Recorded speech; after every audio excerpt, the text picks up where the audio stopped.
ఉషోదయం ప్రేమించు కాపరి ఉషా కిరణాలు ఉదయకాలపు వాక్య ధ్యానమునకు మిమ్మల్ని ఆహ్వానిస్తున్నాం. ప్రార్థన. మా స్తుతులకు ఆధారభూతుడైన గొప్ప దేవ యేసయ్య, ఈ ఉదయకాల సమయానికై నీకు వందనములు, కృతజ్ఞతలు చెల్లిస్తూ ఉన్నాం.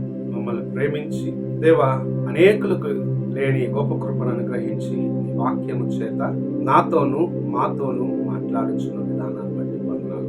కార్యక్రమము ప్రతిదినము ఆసక్తితో వీక్షిస్తున్న ప్రతి ఒక్కరిని మీ కృపగల హస్తాలకు అప్పగిస్తూ ఉన్నాం తండ్రి. వారిని దీవించి ఆశీర్వదించమని వేడుకుంటాం. ఈ ఉదయకాల సమయంలో నాతోనూ మాతోనూ మాట్లాడమని వినగలిగిన చెవిని, గ్రహించుకునే హృదయాన్ని అనుగ్రహించు, ఆశీర్వదించు.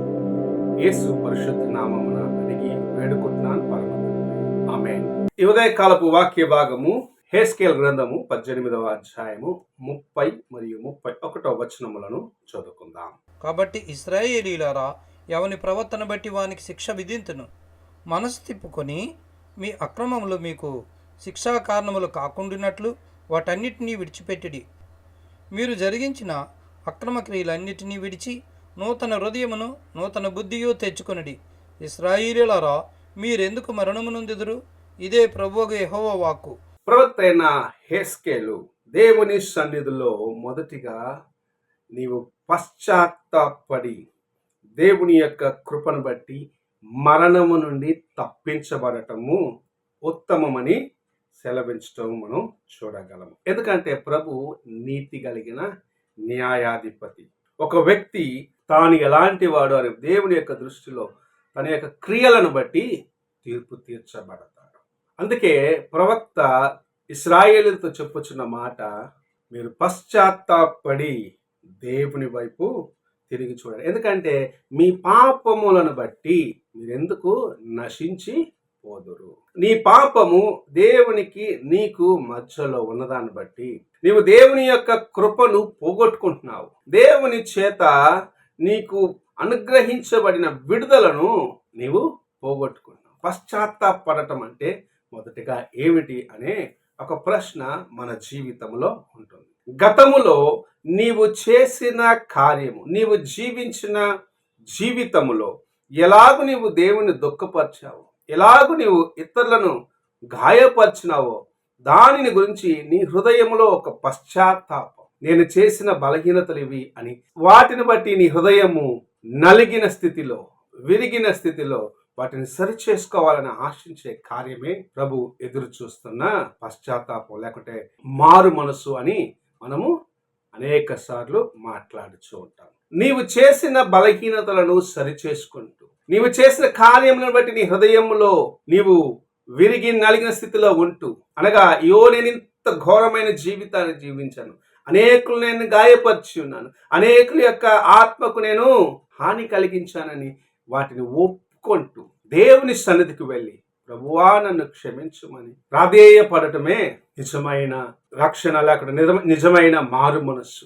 ఇక్కడ ఇశ్రాయేలుతో హెస్కేలు సెలవిస్తున్న కార్యం, లేకుంటే హెస్కేలు మాట్లాడుతున్న కార్యము, నీవు చేసిన కార్యమును బట్టి పశ్చాత్తాపడు, నీవు చేసిన బలహీనతలను ఒప్పుకోవడము, దేవుని సన్నిధికి వెళ్ళి నీ జీవితాన్ని మార్చుకోవడము అని సెలవిస్తూ ఉన్నాడు. నీవు జీవించిన జీవితము ఎలాగూ దేవుని దృష్టికి ఉంటున్నది అని మొదటిగా నీవు పరీక్షించుకోవాలి. నీవు జీవించిన జీవితాన్ని బట్టి ప్రభు సంతోషిస్తున్నాడా? నీ జీవితాన్ని ఇతరులకు ప్రభు మాదిరిగా నిలబెట్టగలుగుతున్నాడా?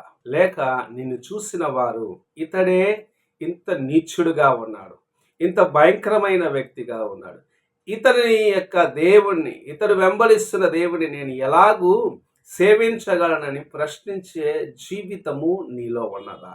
అలాగూ నీవు ఉన్నట్లయితే నిజముగా నీవు ఈ దినము మారు మనసు పొందాలి, పశ్చాత్తాపడాలి. నీవు చేసిన ప్రతి బలహీనతలను బట్టి దేవుని సన్నిధిలో ఒప్పుకొనవలసిన వ్యక్తిగా ఉన్నావు. నీ జీవితములో ఇతరులకు నీవు ఆటంకముగా ఉంటూ నేను దేవుని బిడ్డని చెప్పుకొనటము వ్యర్థము. నీ జీవితంలో పాపము చేత నింపబడి ఉండటం, అన్య కార్యముల చేత, అన్యాచారాల చేత నింపబడి ఉన్న నీవు దేవుని బిడ్డని చెప్పుకొనటము ఎంతో ఘోరమైనది. మన యొక్క కుటుంబంలో మనం చూసినట్లయితే అనేక సార్లు బంధువుల కోసం ఇది చేసినాను, ఈ ఆచారం నేను చేయడానికి కారణం నా బంధువులను నేను విడిచిపెట్టుకోలేకపోయాను అని చెప్తూ ఉంటాను. అయితే ప్రభు సెలవిస్తున్న కార్యము, నీవు అక్కడ నా నామము బట్టి ధైర్యముగా నిలబడు, నేను నిన్ను ఘనపరుస్తానంటున్నా. నీవు అన్యుల మధ్యలో లేకుంటే అన్య ఆచారము చేసేవారి మధ్యలో నా కోసము నిలబడు, నేను నిన్ను హెచ్చిస్తాను. నీవెందుకు చేసిన బలహీనతను బట్టి అవమానం పొందాలి? ఎందుకు నీ ఆత్మను నాశనములకు తీసుకొని వెళ్ళాలి? ఎందుకు నీవు ఆచారానికి లోబడి దేవుని యొక్క నామమును దూషించే రీతిగా జీవించాలని ప్రభు నీతో మాట్లాడుచు ఉన్నాడు. అందుకే మన యొక్క తిరుగుబాటు స్వభావాన్ని విడిచిపెట్టి, లోబడలోని స్వభావాన్ని విడిచిపెట్టి దేవుని యందు నూతనమైన హృదయమును కలిగి ఉండాలని ప్రభు ఆశిస్తూ ఈ ఉదయకాల సమయంలో మాట్లాడుచు ఉన్నాడు. ఎన్ని దినములు లోకములో ఉన్న వాటి కోసము, ఆచారక్రమమైన కార్యముల కోసము, ఇతరుల గాయపరిచే వాటి కోసము పరిగెత్తుచూ ఉంటావు. వాటిని విడిచిపెట్టమంటున్నాడు ప్రభు. వాటికి దూరముగా ఉండమంటున్నాడు ప్రభు. వాటిని సరి చేసుకోమంటున్నాడు ప్రభు. నీవు అలాగూ చేసినట్లయితే ప్రభు నీవు చేసిన ప్రతి బలహీనమైన కార్యమును బట్టి నిన్ను క్షమించి నీ జీవితములో ఒక నూతనమైన కార్యమును చేయాలని ఆశిస్తూ ఉన్నాడు. నిన్ను ఒక నూతన వ్యక్తిగా మార్చాలని ఆశిస్తూ ఉన్నాడు. ఎందుకు నీవు పాపము చేత మరణించుతావు? ఎందుకు పాపము చేత నశించి నరకానికి పోతావు? ఎందుకు దేవునికి విరోధమైన కార్యంలో నీవు పాల్గొని దేవుని దుఃఖపరుస్తావని ప్రభు ఈ ఉదయకాల సమయమున మాట్లాడుచు ఉన్నాడు. నీవు లోకానుసారమైన కార్యములను విడిచిపెట్టి, ప్రభువా ఇంతవరకు నేను జీవించిన జీవితము నీకు అయిష్టముగా ఉన్నది, అయితే నన్ను క్షమించుము, నేను ఇంక నుండి నీకు నమ్మకముగా ఉంటానన్న రీతిగా దేవుని సన్నిధిలో నీ హృదయాన్ని సమర్పించుకున్నట్లయితే నీ పాపమును, నీవు చేసిన బలహీనతలను క్షమించేవాడు మాత్రమే కాదు, నేను తన కౌగిటిలో చేర్చుకొని నిత్య జీవమునకు నేను వారసుగా చేయాలనేది ప్రభు ఆశిస్తున్న కార్యముగా ఉంది. నీలో ఏ బలహీనత, ఒక్క బలహీనత ఉన్నను సరే నీవు దేవుని రాజ్యమును చూడలేవు. ఒక్క కార్యం ఒప్పుకునేదానికి కూడా నీ హృదయంలో ఆటంకం కలిగినట్లయితే నీవు దేవుని రాజ్యపు వారసుగా ఉండలేవు. అయితే చిన్న బలహీనతను కూడా ఒప్పుకొని విడిచిపెట్టే వారికి ప్రభు తోడుగా ఉన్నాడు. వారిని ప్రభు తన కృపనిచ్చి తమ జీవితంలో వారు ఉన్న స్థితిలో నుండి లేవనెత్తి, ఎలాగైతే వారి హృదయము దేవుని సన్నిధిలో ఉన్నదో దాన్ని బట్టి వారిని హెచ్చించాలనేది ప్రభు యొక్క వాంఛ.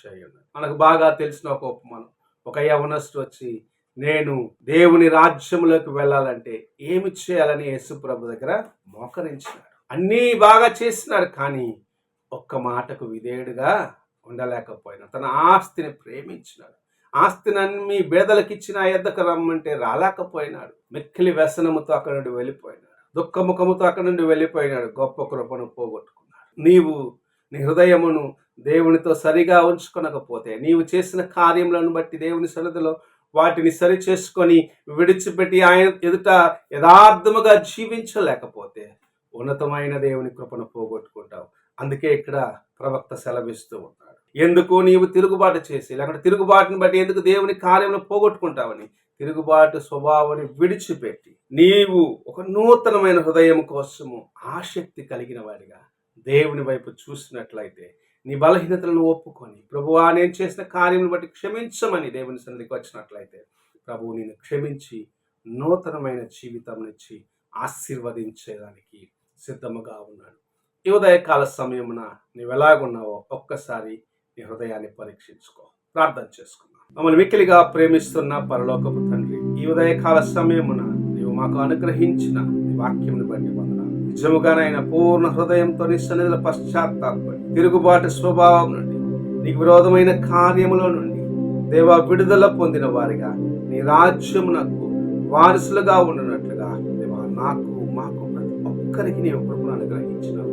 ఆ కృపను సద్వినియోగపరచుకునేదానికి నాయన మాకు ప్రతి దినము నీ యొక్క వాక్యమును అనుగ్రహిస్తున్నందుకు వందనాలు చెల్లించు. ఇంతవరకు నాయన మమ్మల్ని నడిపించిన ఇంకను నాయన ఈ లోకములో ఉన్న ఈ శోధన సమయంలో మేము నీకోసం నిలిచి ఉండేవారిగా, మా జీవితంలో నీకోసం కాపాడుకునేవారిగా, పాపమును లోక మలినమును మాలో ప్రవేశించకుండా కాపాడుకొని నీ వైపు చూసే కృపను అనుగ్రహిస్తున్నందుకు వందనాలు చెల్లించు. అంతవరకు నీకు నమ్మకంగా నిలబడేదానికి సహాయం చేయమని యేసు పరిశుద్ధ నామమున అడిగి వేడుకుంటున్నాను పరమ తండ్రి, ఆమేన్. తండ్రి అయిన దేవుని ప్రేమ, కుమారుడైన క్రీస్తు కృప, ఆదరణకర్త అయిన పరిశుద్ధాత్మ సహవాసం ఇప్పుడు ఎల్లప్పుడూ తోడయండి, సదాకాలం నడిపించును గాక. ఆమేన్.